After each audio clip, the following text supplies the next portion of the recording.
The afternoon sun hung low over Pine Ridge, North Carolina, casting long golden shadows through the windows of Martha's diner.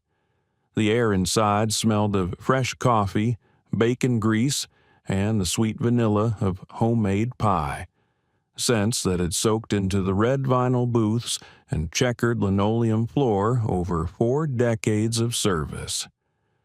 Martha Hayes, a woman in her early 70s with silver hair pulled back in a neat bun and kind blue eyes that crinkled at the corners, moved behind the counter with the practiced grace of someone who had poured 1,000,000 cups of coffee.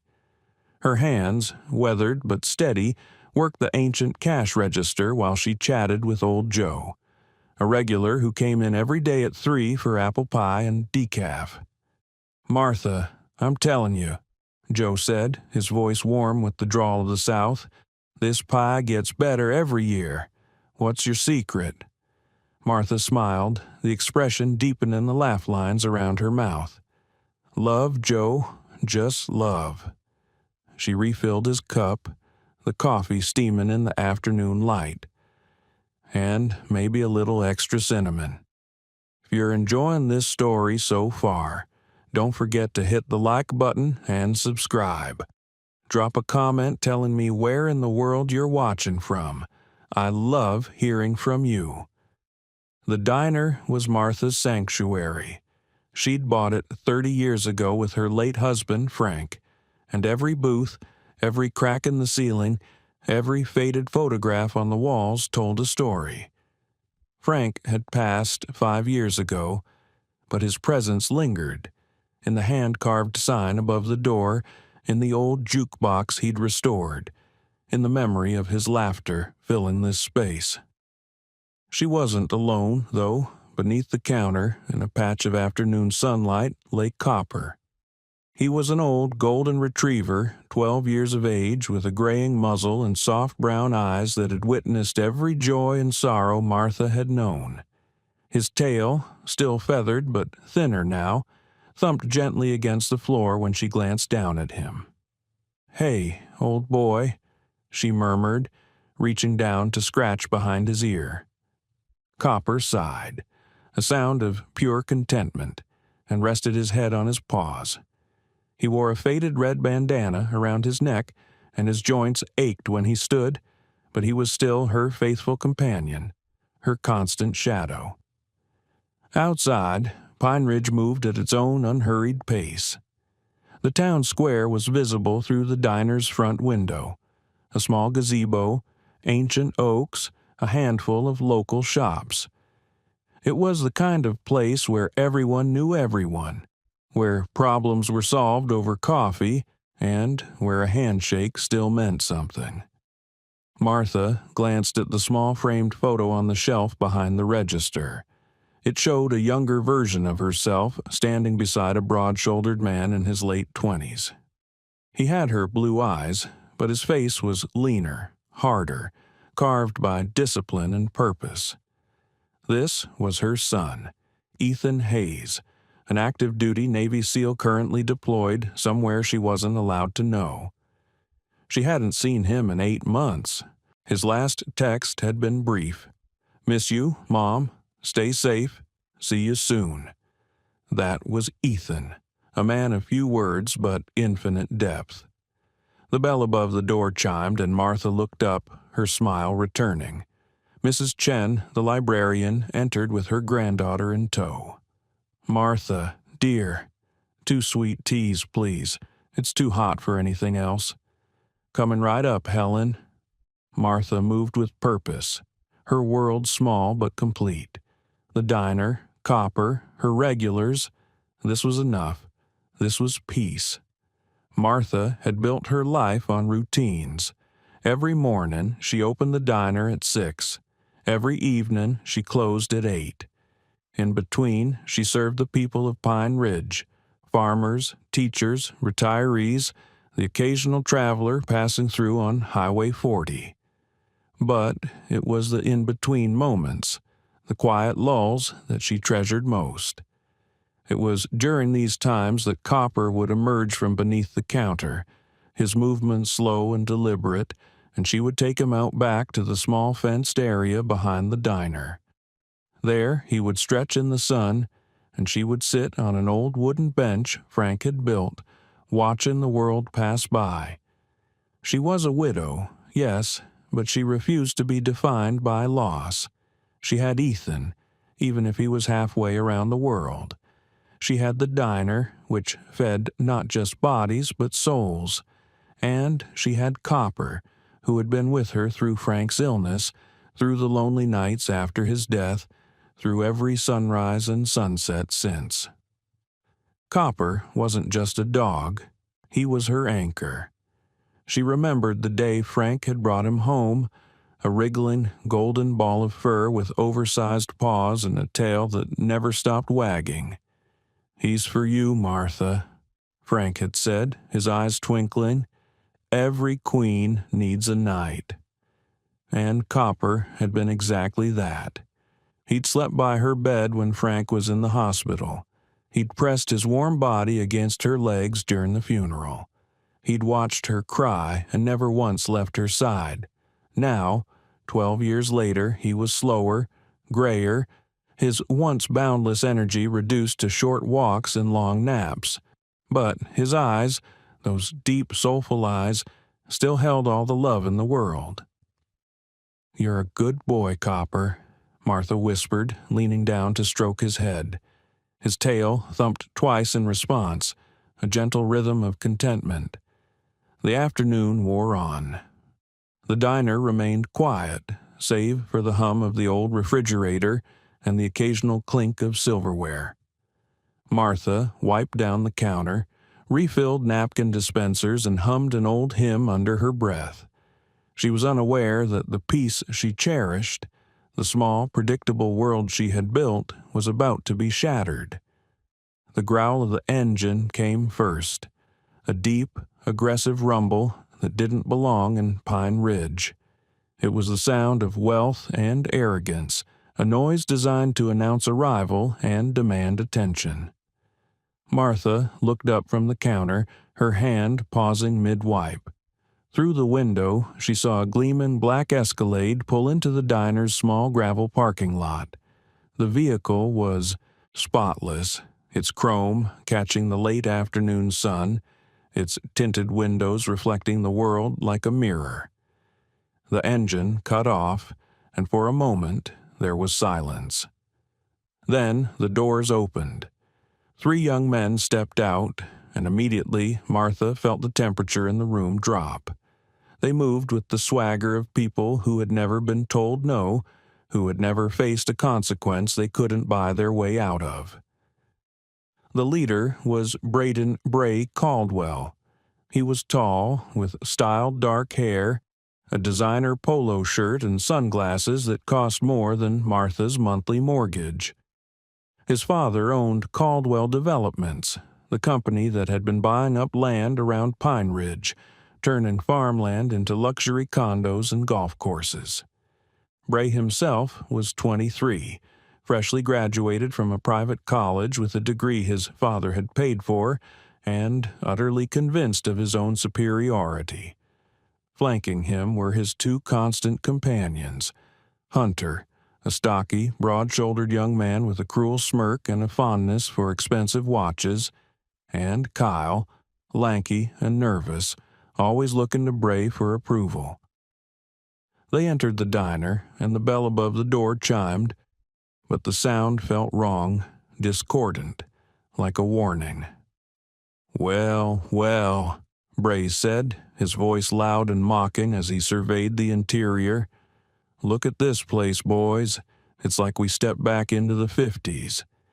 He pulled off his sunglasses, his eyes sweeping dismissively over the faded booths, the old jukebox, the hand-painted sign that read Martha's Diner, home cooking with heart. Hunter laughed, a harsh, ugly sound. "Does it even have Wi-Fi?" "Who cares?" Kyle added, trying to keep up. "We're not staying long." Martha straightened, her smile polite but strained. "Afternoon, gentlemen. What can I get you?" Bray sauntered to the counter, his eyes landing on her with a look that was both dismissive and calculating. "Coffee, black, and make it fast. We're on a schedule." "Of course." Martha turned to pour the coffee, her hands steady despite the unease curling in her stomach. She had dealt with difficult customers before, but something about these three felt different. Dangerous. She placed the cup in front of Bray. "Anything else?" He picked up the cup, took a sip, and immediately grimaced. "This tastes like dirt." "What? You brewed this yesterday?" "It's fresh," Martha said quietly, her patience thinning. "Made it an hour ago." "Then you made it wrong." He pushed the cup away, the hot liquid sloshing onto the counter. "You know what? Forget it. This whole place is a dump." Hunter and Kyle snickered, emboldened by their leader's cruelty. Martha's jaw tightened, but she said nothing. She reached for a towel to wipe up the spill, and that's when Copper emerged. The old dog had been resting beneath the counter, but the raised voices had stirred him. He stood slowly, his joints stiff, and padded around the edge of the counter, his nails clicking softly on the linoleum. He positioned himself between Martha and the strangers, his head low, his body language protective. He didn't bark, he didn't growl, he simply stood there, a silent guardian. Bray's eyes dropped to the dog, and his expression shifted from disdain to something darker. "What is that?" he said, pointing at Copper with disgust. "You let dogs in here? That's a health code violation, lady." "He's my dog," Martha said, her voice firm. "He's clean, and he stays behind the counter. He's not bothering anyone." "He's bothering me," Bray sneered. "Look at him, he's old and useless. Probably can't even walk straight." Hunter laughed. "Yeah, what's he gonna do, gum us to death?" Copper, sensing the hostility, took a small step forward. His tail didn't wag. His eyes, usually so gentle, were fixed on Bray with an intensity that belied his age.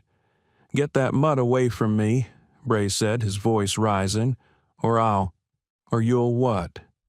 Martha's voice cut through the tension, sharp and clear. She stepped around the counter, placing herself between Copper and the men.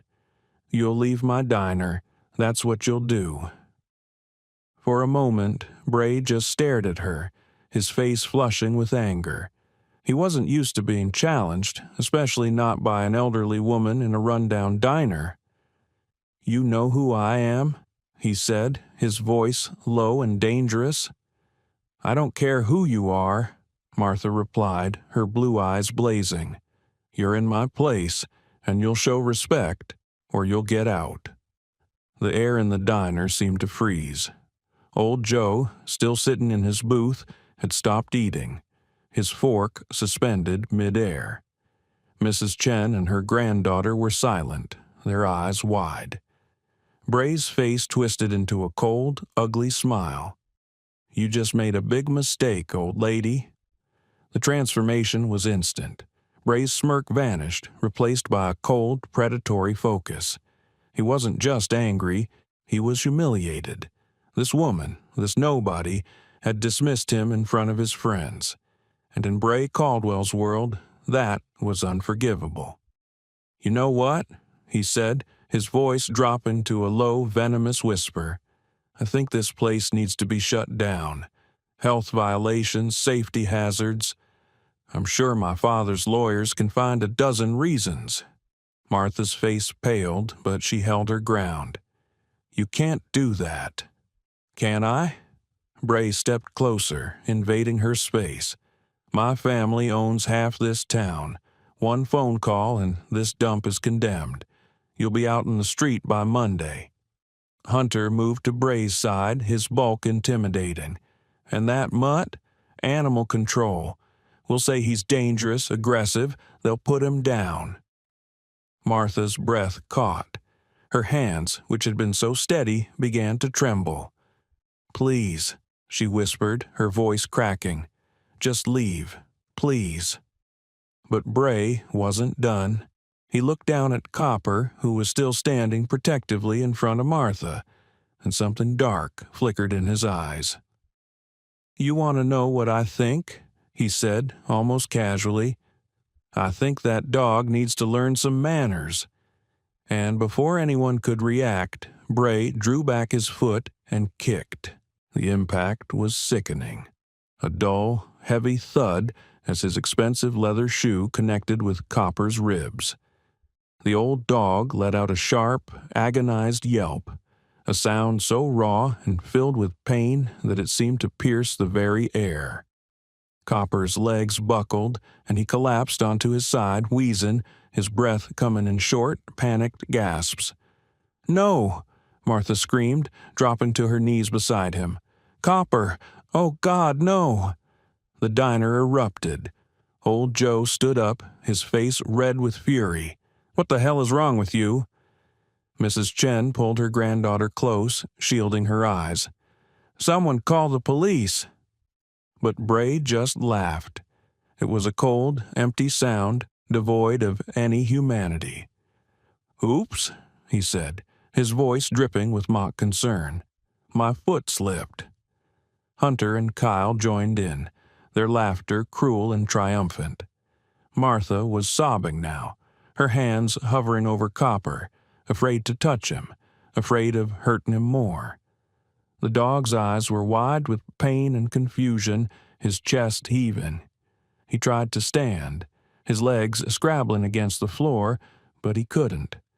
He whimpered, a soft, heartbreaking sound, and looked up at Martha as if asking her to make it stop. "You monster," Martha whispered, her voice trembling with rage and grief. "You coward." Bray crouched down, his face inches from hers. "I'm not a coward, old lady," he hissed. "I'm untouchable, and there's not a damn thing you or anyone in this pathetic town can do about it." He stood up, dusting off his hands as if he'd just taken out the trash. "Come on, boys. This place smells like failure." They turned to leave, their laughter still echoing off the walls. 50 yards away, in the parking lot of the adjacent hardware store, Ethan Hayes sat behind the wheel of a rented Ford F-150. He had arrived in Pine Ridge 30 minutes ago, his leave approved at the last minute, and he hadn't told his mother he was coming. He wanted to surprise her. He was dressed in jeans and a plain gray T-shirt, his military-issued gear packed away in a duffel in the back seat. His face was lean and weathered, his jaw shadowed with stubble, and his eyes, the same clear blue as his mother's, were never still. Even now, in the quiet safety of a small-town parking lot, they scanned, assessed, cataloged. Beside him, in the passenger seat, sat Ranger. The German Shepherd was a magnificent animal. 90 pounds of muscle, intelligence, and unwavering loyalty. His coat was black and tan, his ears alert, his dark eyes fixed on Ethan's face, waiting for a command. Ranger was Ethan's K-9 partner, recently retired from active service after 8 years of deployments. They had been through hell together, breaching compounds, tracking HVTs, surviving firefights. Ranger had saved Ethan's life more than once, and Ethan had done the same for him. Now, on leave, they were inseparable. Ethan was about to start the engine when he heard it. It was faint, almost drowned out by the hum of traffic on the highway, but his ears were trained to pick up the smallest anomalies. It was a sound that didn't belong, a sharp, high-pitched yelp of pain, followed by a woman's scream. His body reacted instantly. His hand froze on the ignition. His eyes snapped to the source of the sound. Martha's Diner, the place he'd eaten breakfast at every morning as a kid, the place his mother had poured her heart into. Ranger's head lifted, his ears swiveling forward. The dog's entire body tensed, a low, barely audible growl vibrating in his chest. "Easy," Ethan murmured, his voice calm. But his pulse had already shifted, his mind clicking into operator mode. He opened the door and stepped out, his movements economical and silent. Ranger was at his heel in an instant, his nose testing the air, his senses locked onto the same target. They moved across the parking lot, a shadow and a ghost, and Ethan's eyes took in every detail. The black Escalade. The three young men emerging from the diner, laughing, the body language, arrogant, triumphant, cruel, and then, through the diner's open door, he saw her, his mother on her knees, cradling Copper, her face streaked with tears, the world narrowed to a single, sharp point. The controlled calm he'd maintained for 15 years of service cracked, just a fraction, and beneath it was something cold and absolute. He didn't run. He didn't shout. He simply walked, his stride purposeful, his presence radiating a quiet, lethal authority. Bray was halfway to the Escalade when he felt it, a sudden, primal instinct that made the hair on the back of his neck stand up. He slowed, turning his head, and that's when he saw him. A man was walking toward them. He was tall, broad-shouldered, and moved with a fluid, controlled grace that was almost predatory. His face was impassive, his eyes locked onto Bray with a focus that was both unsettling and absolute. Beside him, a massive German shepherd moved in perfect sync, its body low, its eyes fixed on Bray with the same unnerving intensity. Bray?" Kyle said, his voice wavering. "Who's that?" Bray straightened, trying to summon his usual bravado. "Probably just some local yokel. Ignore him." But Ethan didn't stop. He walked right up to them, stopping a few feet away, his body positioned between the three men and the diner. Ranger sat at his heel, a coiled spring, waiting. "You kicked my mother's dog," Ethan said. His voice was low, calm, and utterly devoid of emotion. It was the voice of a man who had delivered orders in combat zones, who had spoken to men in the seconds before they died. Bray blinked, his brain struggling to process the statement. "Your mother?" Ethan didn't repeat himself. He just stared, his blue eyes flat and cold. Hunter, trying to recover some of their lost swagger, stepped forward. "Listen, man, we don't want any trouble. We were just—" "You kicked an old dog," Ethan said, his voice cutting through Hunter's words like a blade. "And you threatened my mother." Bray's confusion was replaced by a flicker of anger. "So what? Your mom runs that trash heap? Good to know. Maybe I'll come back and finish the job." It was the wrong thing to say. Ethan's expression didn't change, but something in his eyes shifted, a cold, lethal fire that made Bray's bravado falter. "You have 10 seconds, Ethan said, his voice dropping even lower, "to get in your car, leave this town, and never come back. If I see you again, if I even hear your name, I won't be this polite." Bray laughed, a nervous, high-pitched sound. "Or what? You'll call the cops? Go ahead. My father owns them." Ethan didn't respond. He just looked at Bray, his gaze unwavering, and in that moment, Bray saw something he'd never seen before. He saw a man who had killed, who had done things that would break ordinary people, who stood at the edge of violence with the calm certainty of someone who knew exactly what he was capable of. And Bray, for the first time in his life, felt true fear. "Let's go," Kyle whispered, tugging at Bray's arm. "Come on, man, let's just go."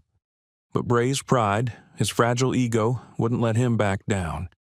"Fuck you," he spat, his voice shaking. "You don't scare me." Ethan took one step forward. Ranger's growl deepened, a low, rumbling sound that vibrated through the air. And that's when Bray made his fatal mistake.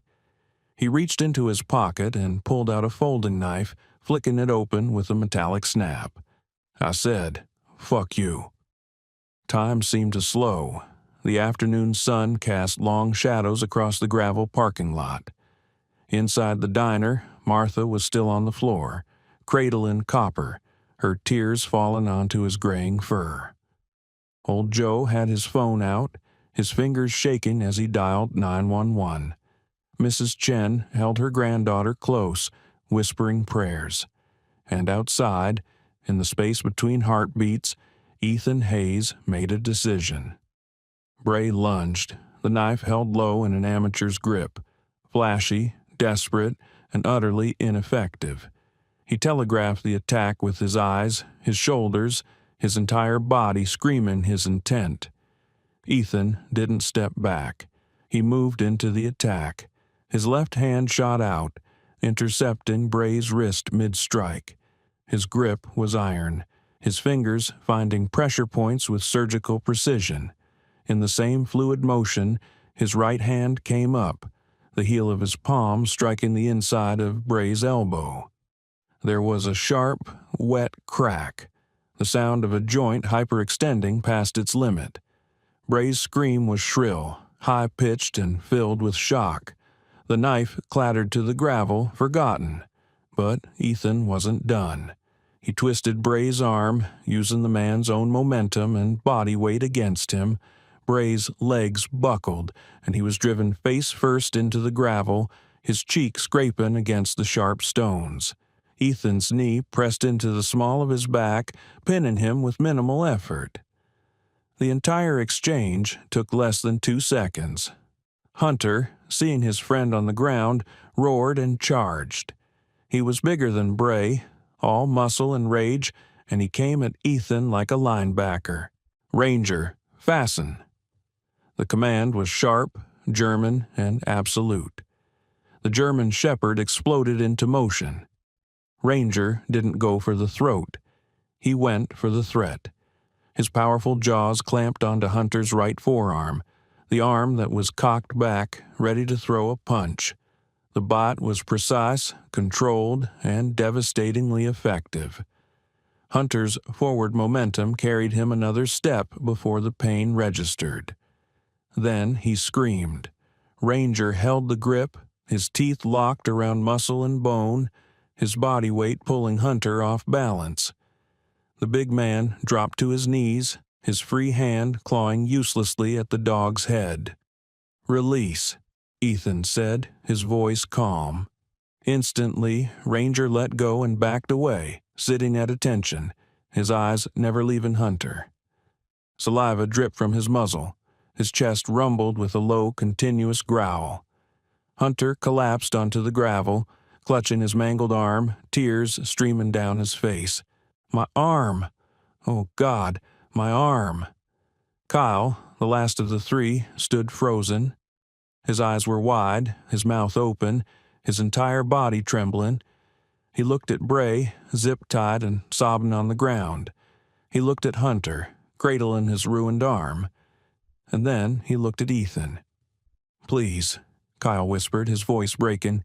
"Please, I didn't do anything." "You watched," Ethan said, his voice flat. "And you laughed." Kyle's legs gave out. He sat down hard on the gravel, his hands raised in surrender. "I'm sorry. I'm so sorry." Ethan pulled out a set of heavy-duty zip ties from his back pocket, a habit from his work, always prepared. He secured Bray's hands behind his back, then did the same to Hunter, whose whimpering had turned into a continuous, pitiful wail. Kyle didn't resist. He held out his wrists, his entire body shaking. By the time Ethan finished, sirens were wailing in the distance. The Pine Ridge Police Department cruiser skidded into the parking lot, lights flashing. Sheriff Tom Brennan stepped out, a man in his late 50s with graying hair and a weathered face that had seen too many small-town tragedies. He was a good man, honest and fair, But he was also cautious, especially when it came to the Caldwell family. He saw the scene immediately. 3 young men on the ground, one with his hands zip-tied, another clutching a bleeding arm, the third sitting in a daze, and standing over them, calm and composed, was a man Sheriff Brennan didn't recognize. "What in the hell happened here?" Brennan demanded, his hand resting on his holster. Before Ethan could answer, Bray's voice cut through the air, shrill and desperate. "Sheriff, arrest him! He attacked us! He set his dog on us! This is assault! My father will have your badge!" Brennan's eyes flicked to Ethan, then to Ranger, who sat motionless at Ethan's heel. "That true?" Ethan didn't flinch. His voice was calm, measured. "They entered Martha's diner. They threatened my mother. And this one," he nodded at Bray, "kicked her dog, a 12-year-old golden retriever. Then he pulled a knife on me." Brennan's gaze shifted to the knife, still lying on the gravel a few feet away. His jaw tightened. "He's lying," Bray shouted, struggling against the zip ties. "Sheriff, you know who I am. You know my father. This man is a criminal. He—" "Shut up, Bray," Brennan said, his voice hard. He turned back to Ethan. "And you are?" "Ethan Hayes." Brennan blinked. "Martha's son? The one who—" "Navy SEAL," Ethan said, pulling out his military ID and handing it over. "Active duty, currently on leave." The sheriff studied the ID, then looked back at Ethan, seeing him with new eyes. The calm, the economy of movement, the precision, it all made sense now. "Jesus," Brennan muttered. He handed the ID back. "You couldn't have just called the police?" "I did," Ethan said. "I'm calling them now." Brennan almost smiled. Then he turned to Bray, and his expression hardened. "Brayden Caldwell, you're under arrest for assault, animal cruelty, and assault with a deadly weapon." Bray's face went white. "What? No? You can't. Sheriff, my father—" "Your father," Brennan interrupted, his voice cold, "can take it up with the judge. I don't care how much money he has. You kicked a dog, threatened an elderly woman, and pulled a knife on a Navy SEAL. You're done." He called for backup, and within minutes 2 more officers arrived. They hauled Bray, Hunter, and Kyle to their feet, reading them their rights as they were loaded into squad cars. Bray, his face streaked with tears and snot, looked back at Ethan one last time. His voice was a hoarse, broken whisper. "You have no idea what you've done. My father will destroy you." Ethan didn't respond. He just watched, his face impassive, as the cars pulled away. The moment the police cars disappeared down the highway, Ethan's entire demeanor shifted. The cold, lethal operator was gone, replaced by something softer, more human. He turned and walked quickly into the diner. Inside, Martha was still on the floor beside Copper. Old Joe was kneeling beside her, his weathered hand on her shoulder. Mrs. Chen stood nearby, her granddaughter's face buried in her side. "Mom," Ethan said, his voice gentle. Martha's head snapped up. For a moment, she didn't recognize him. Her mind was too fractured, her focus entirely on Copper. But then her eyes cleared, and she saw him. "Ethan," she whispered, her voice breaking. "Ethan, is that really you?" "It's me, Mom," she sobbed, a sound of relief and anguish all at once. "Copper, he's hurt. They hurt him." Ethan dropped to one knee beside her, his large, calloused hands hovering over the old dog. Copper's breathing was labored, his eyes half closed, but when he felt Ethan's touch, his tail gave a single, weak thump. "Easy, boy," Ethan murmured, his voice impossibly gentle. "I've got you." He ran his hands over Copper's ribs, his fingers probing with the practiced touch of someone who had performed field triage 100 times. The dog whimpered, but he didn't pull away.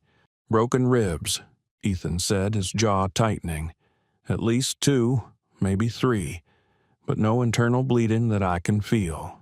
He's tough." "Ranger," Ethan said, turning to the German shepherd who had followed him inside. "Wach."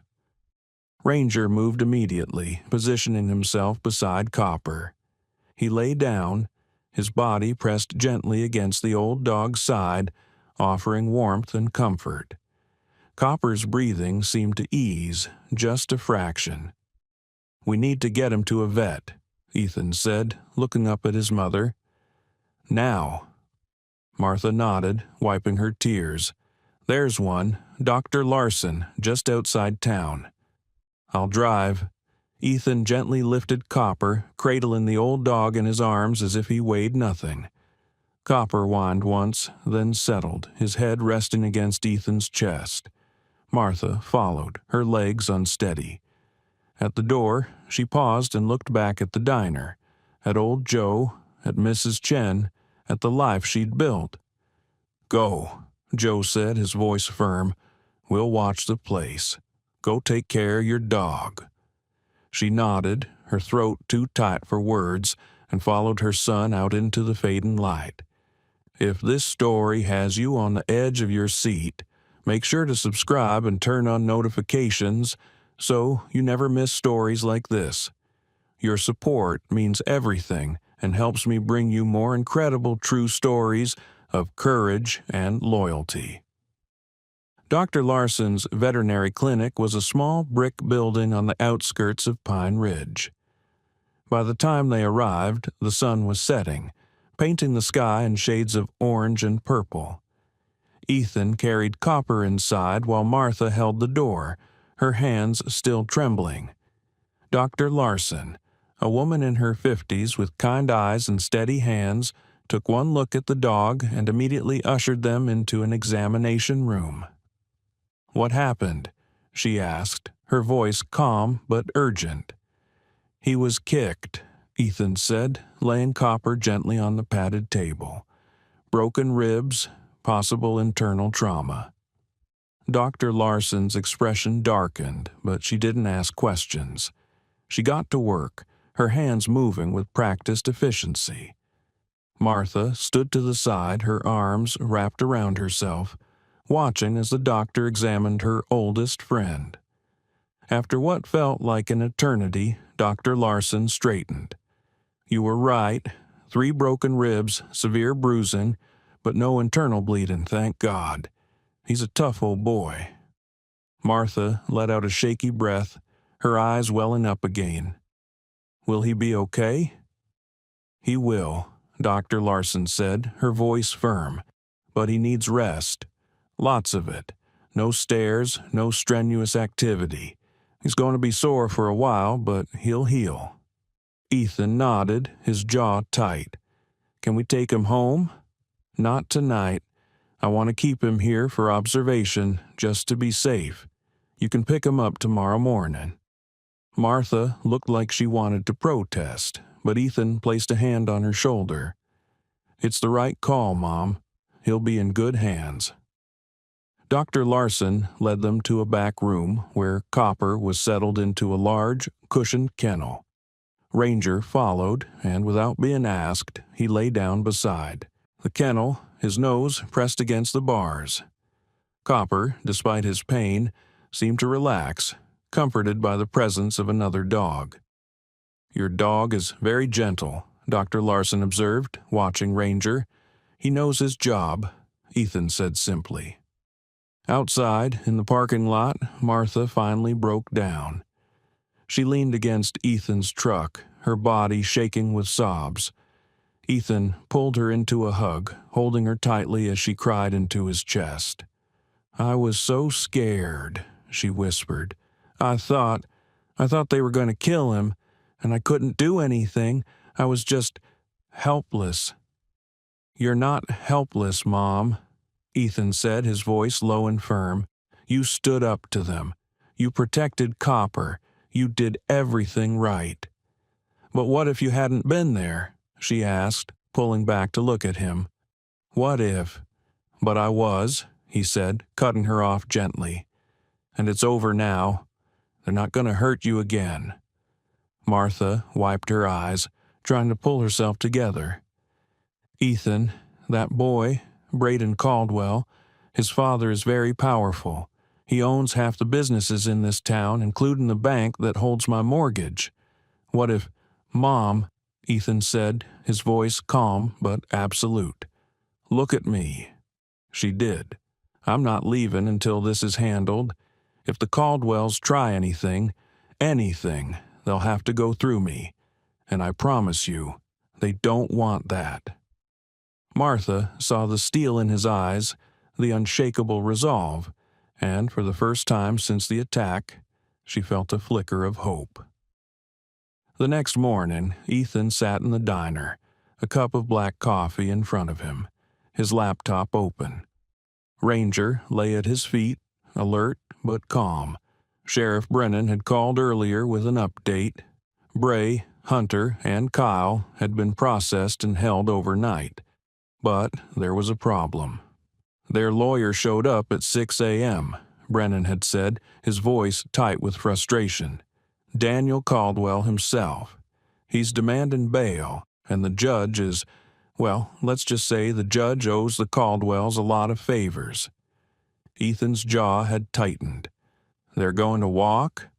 "Unless we have more evidence," Brennan admitted. "Right now it's your word and your mother's against theirs, and with the Caldwell money, it's going to be tough." "I have a witness," Ethan had said. "Old Joe was there. So was Mrs. Chen." "I'll take their statements," Brennan had promised. "But Ethan, I need you to be careful. Daniel Caldwell doesn't play fair. If he feels threatened, he'll come after you." "Let him," Ethan had said, his voice cold. Now, sitting in the diner, Ethan made a call to someone he trusted. Lieutenant Commander Marcus Reeves, a former SEAL and current JAG officer. Marcus answered on the second ring. "Hayes, you're supposed to be on leave. What trouble are you causing?" "The kind that involves rich bullies and animal cruelty," Ethan said, and he explained the situation. Marcus listened, his silence heavy. When Ethan finished, Marcus let out a low whistle. "Jesus. Okay, here's what you do. Get everything documented. Medical, records for the dog, witness statements, photos of the injuries. I'll reach out to a civilian lawyer I know in North Carolina. She specializes in cases like this and she doesn't back down from money." "Thanks, Marcus." "Ethan," Marcus said, his voice serious, "be smart. You're a federal asset. If you cross a line—" "I know," Ethan said. "I'm not looking for a fight. I'm just making sure my mother's safe." "Good. Keep me posted." That evening, after the threatening text from Daniel Caldwell, Ethan didn't sleep. He sat at Martha's kitchen table, his laptop open, Ranger's head resting on his knee. The house was quiet, save for the soft ticking of the old grandfather clock in the hallway and Copper's gentle snoring from his bed by the fireplace. Ethan's fingers moved across the keyboard with purpose. He wasn't just a SEAL. He'd been trained in intelligence gathering, in finding patterns where others saw only chaos, and Daniel Caldwell had left a trail. The first thing Ethan found was the land acquisitions. Over the past 5 years, Caldwell Developments had purchased 17 properties in Pine Ridge and the surrounding county. On the surface, it looked legitimate. Commercial real estate development, investment properties. But when Ethan cross-referenced the purchase dates with county records, a disturbing pattern emerged.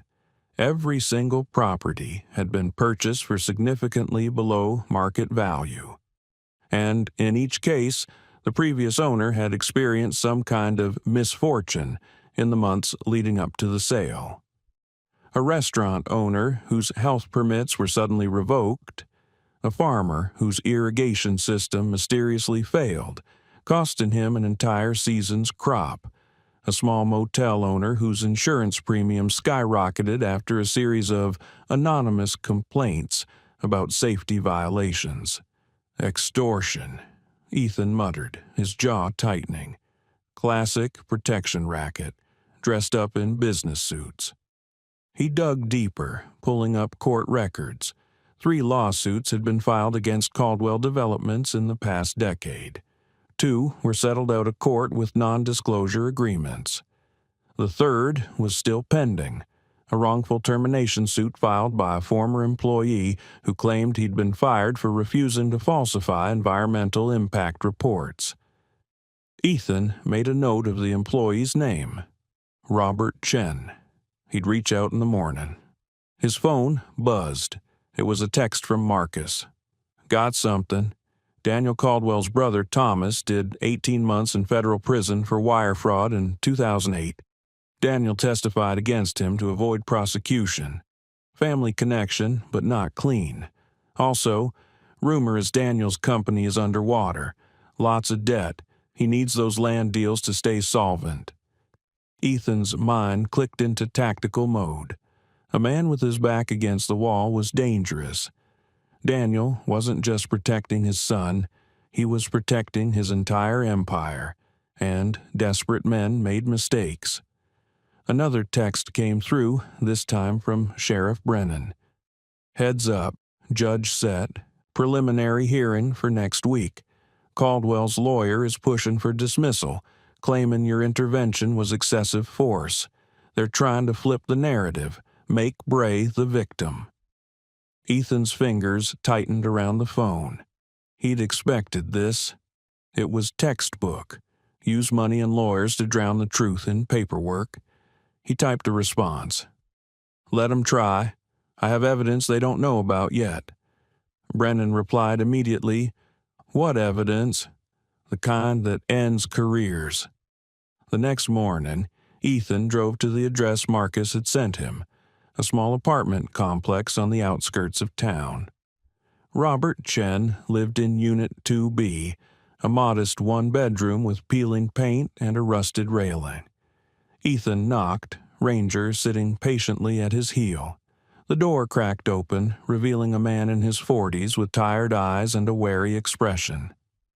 Yeah? Mr. Chen? My name is Ethan Hayes. I'd like to talk to you about Daniel Caldwell. The man's expression darkened. I've got nothing to say about that bastard. My lawyer told me. Your wrongful termination suit. Ethan interrupted gently. I know about it, and I think I can help. Chen hesitated, then opened the door wider. You a lawyer? No, but my mother's being threatened by the same man who destroyed your career, and I think if we work together, we can stop him.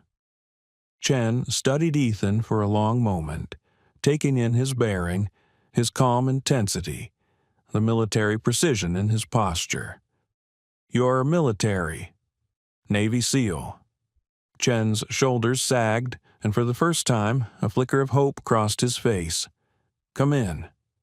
Over the next hour, Chen told his story. He'd worked as an environmental compliance officer for Caldwell Developments.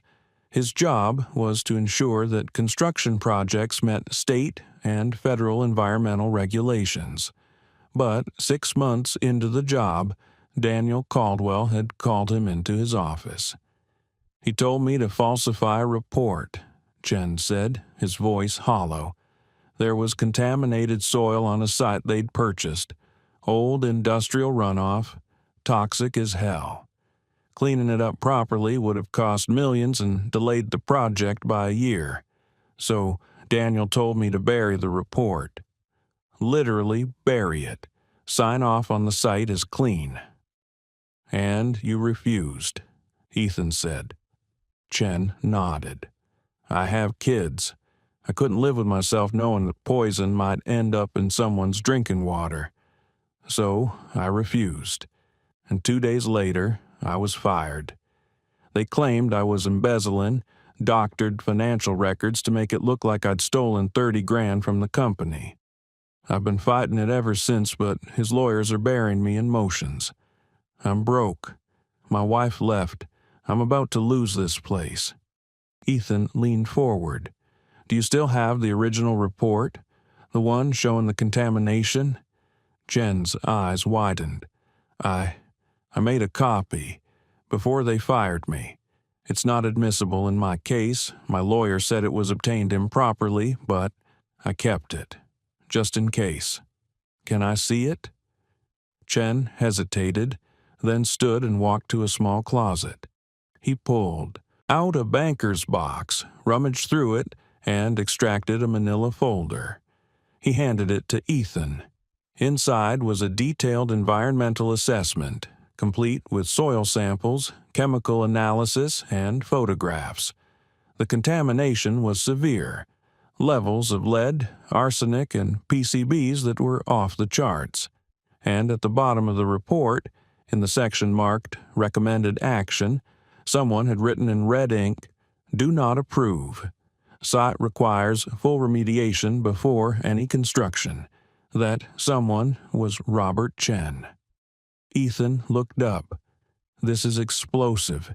If this gets to the right people, it won't matter," Chen said bitterly. "I already tried.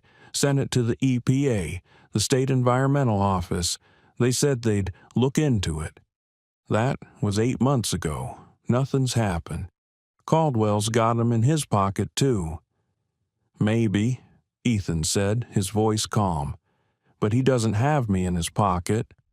He pulled out his phone and took photos of every page, every piece of evidence.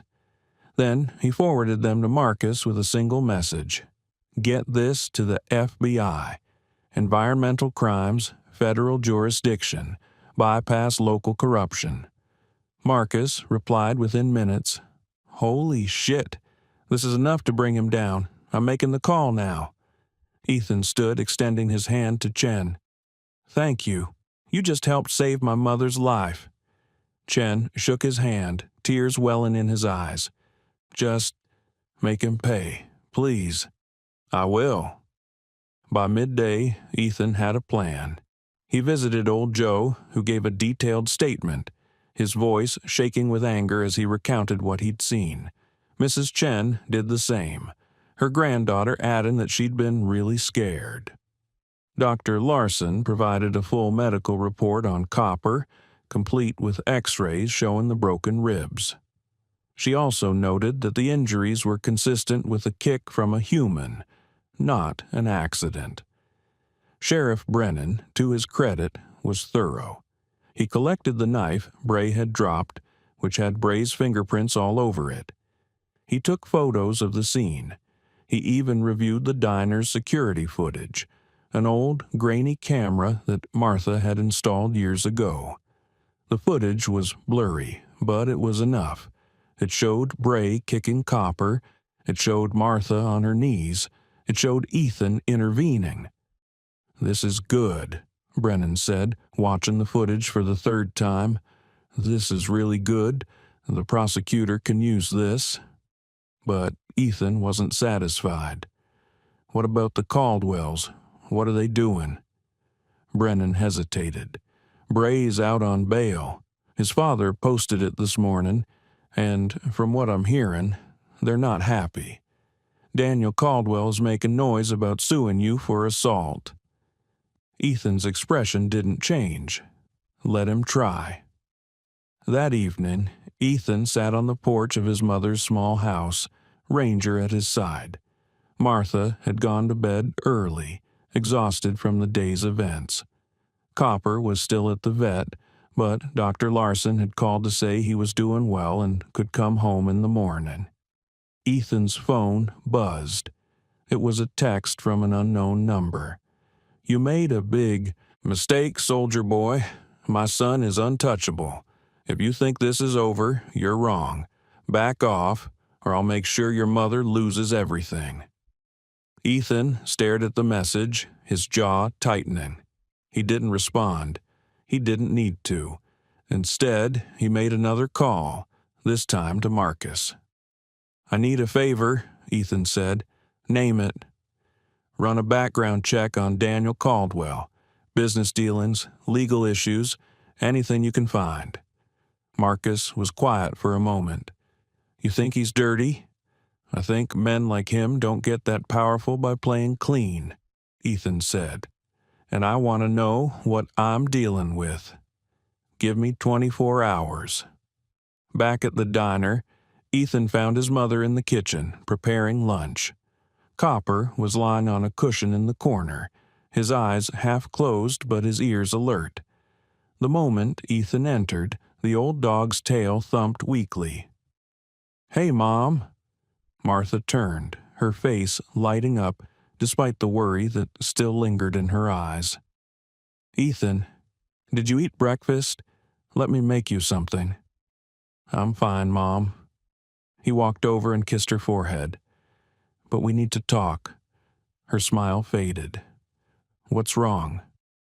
"Nothing's wrong," he said, guiding her to a chair. "But I need you to understand something. Daniel Caldwell isn't going to stop.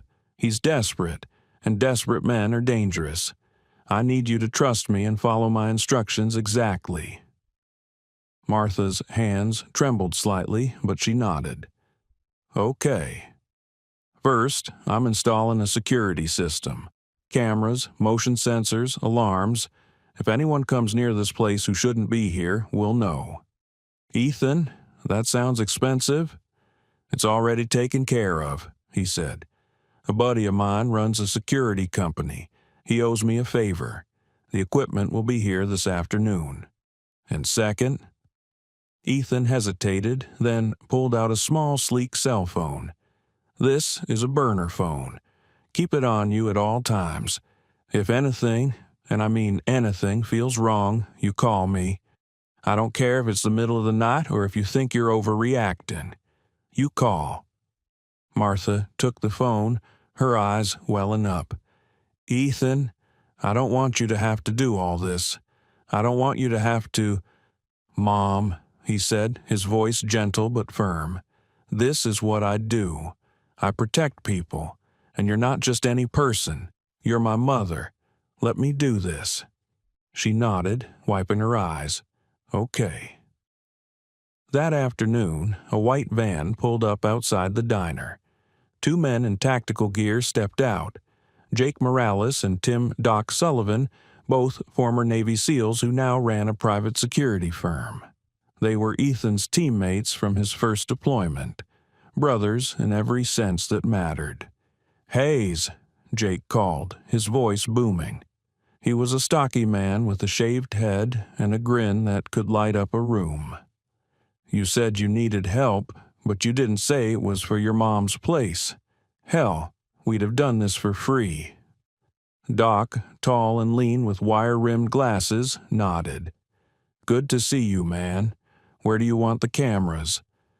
Over the next 3 hours, they transformed the diner into a fortress. Cameras covered every angle. The parking lot, the front entrance, the back alley, even the side windows. Motion sensors were installed at every door, and in the kitchen they set up a small monitor where Martha could see every feed in real time. "Anyone comes near this place," Jake said, showing Martha how to use the system, "you'll know, and it's all connected to Ethan's phone. He'll get alerts, too." Martha was overwhelmed.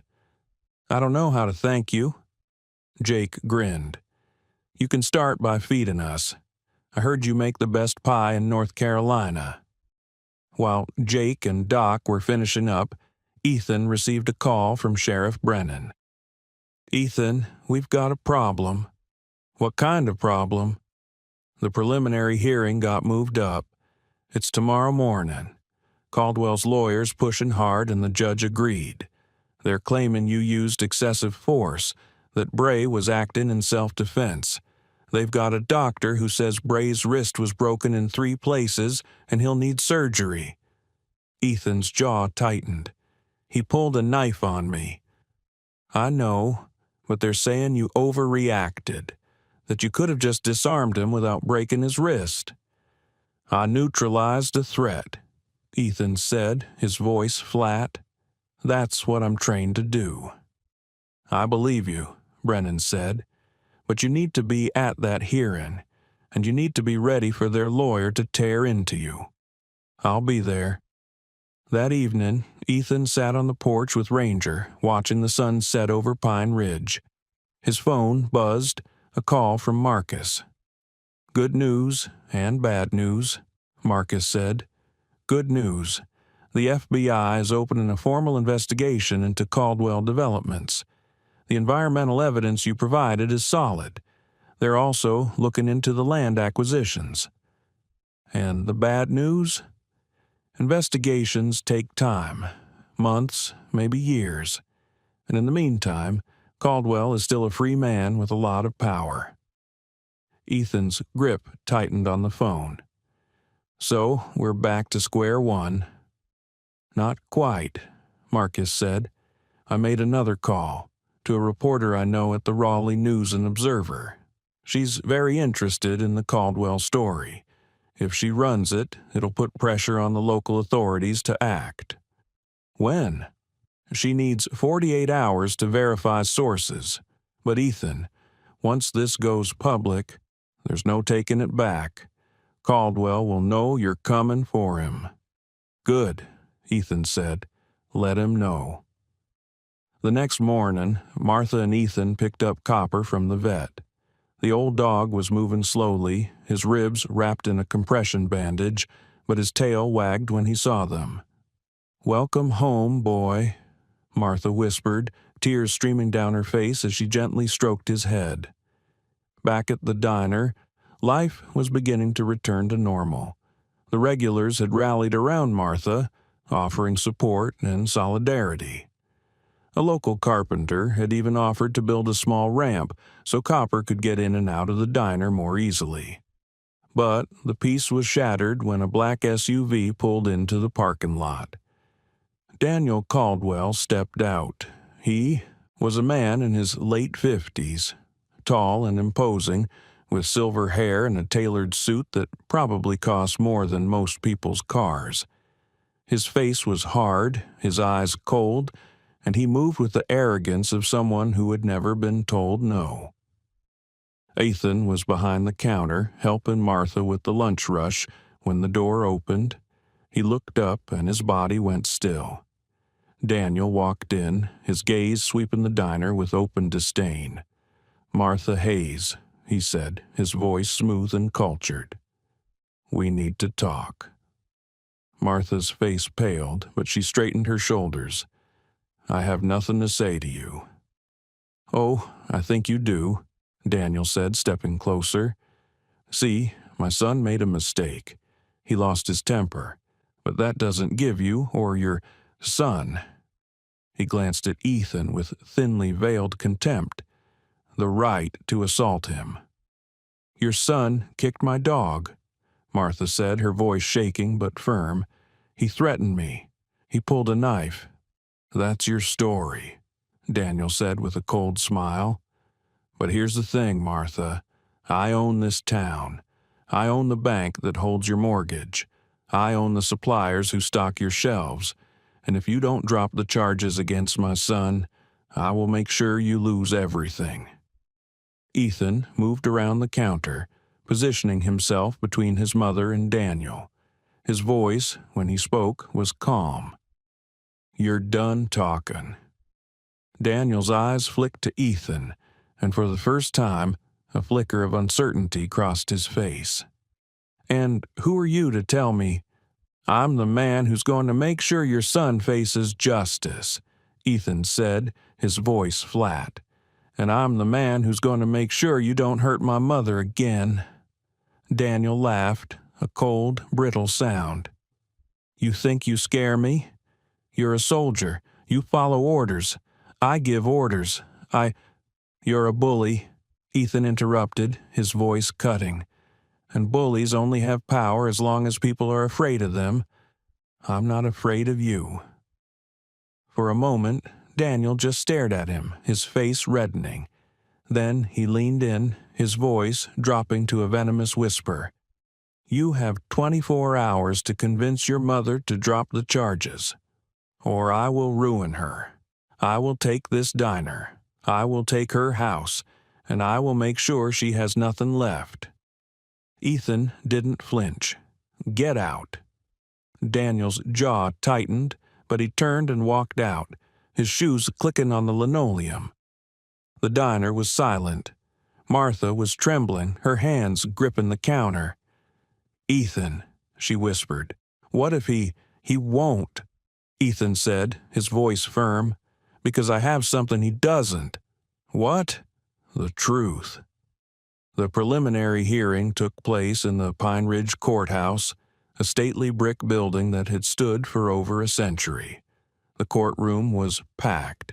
Locals who had heard about the case, reporters from nearby towns, and Daniel Caldwell himself, sitting in the front row with his arms crossed and a smug expression on his face.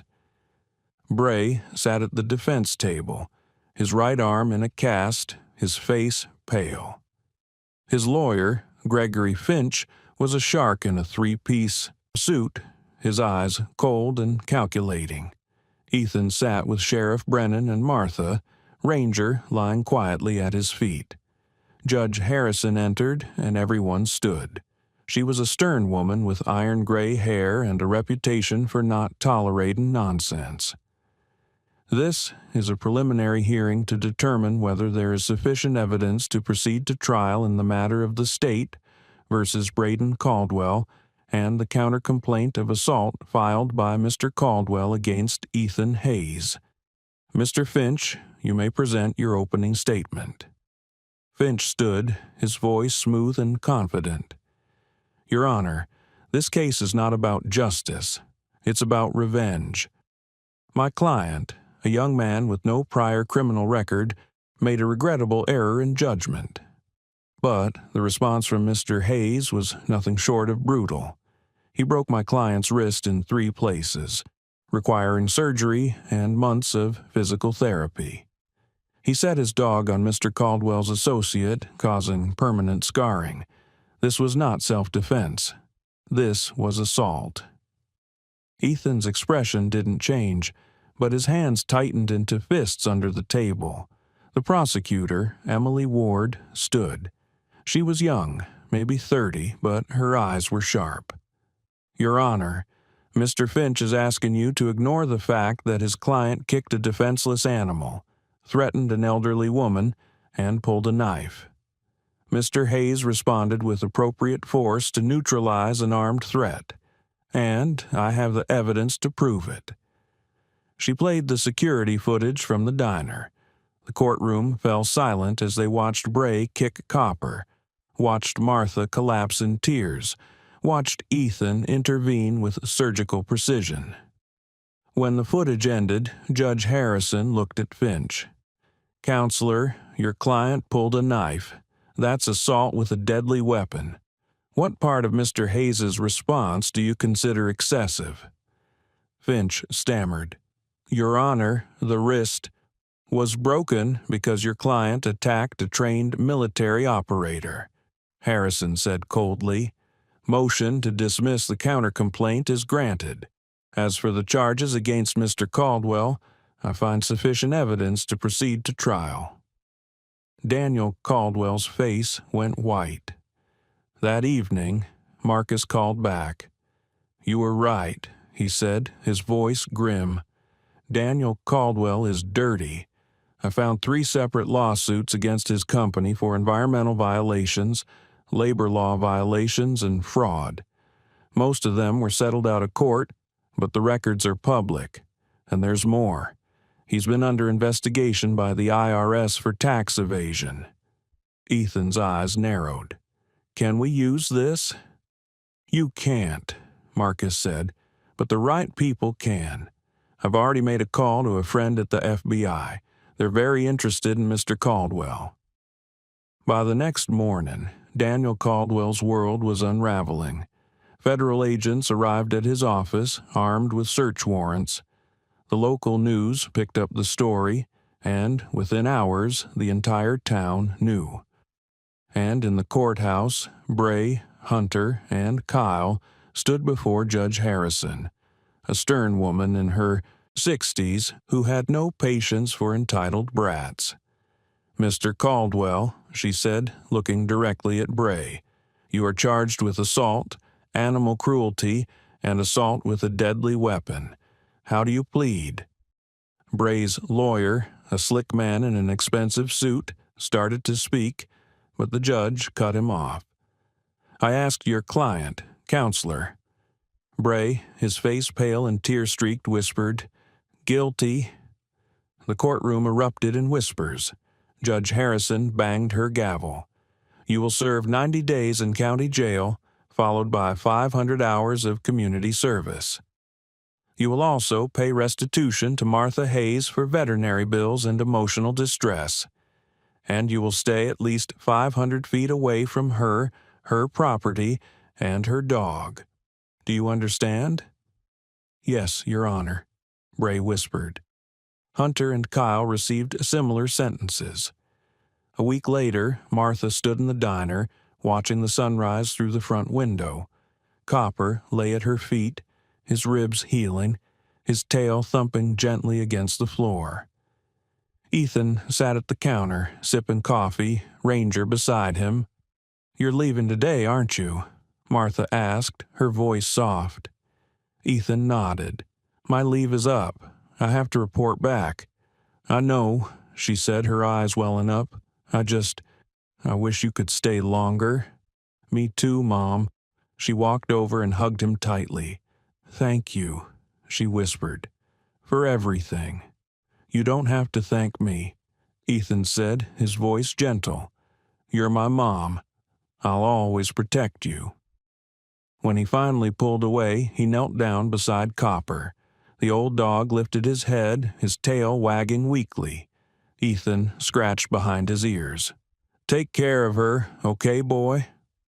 Copper's tail thumped twice. Ranger, sensing the moment, walked over and gently touched his nose to Copper's. It was a silent acknowledgement, a passing of the torch. 3 weeks after the hearing, life in Pine Ridge had begun to return to normal. But it was a different kind of normal. The Raleigh News and Observer had run a front-page story.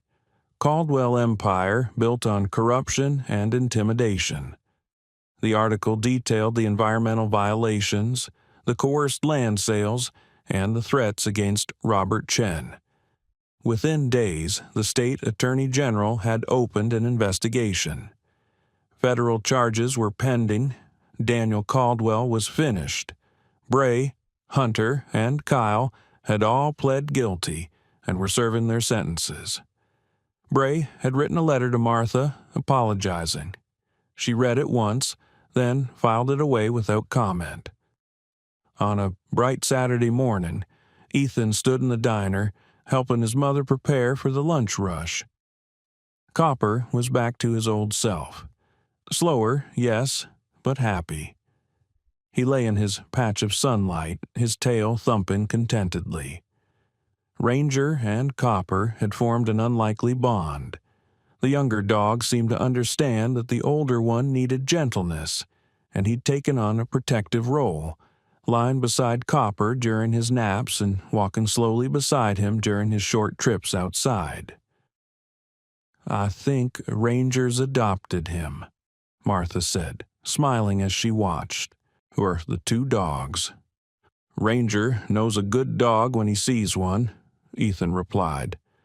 The bell above the door chimed, and the entire town seemed to walk in.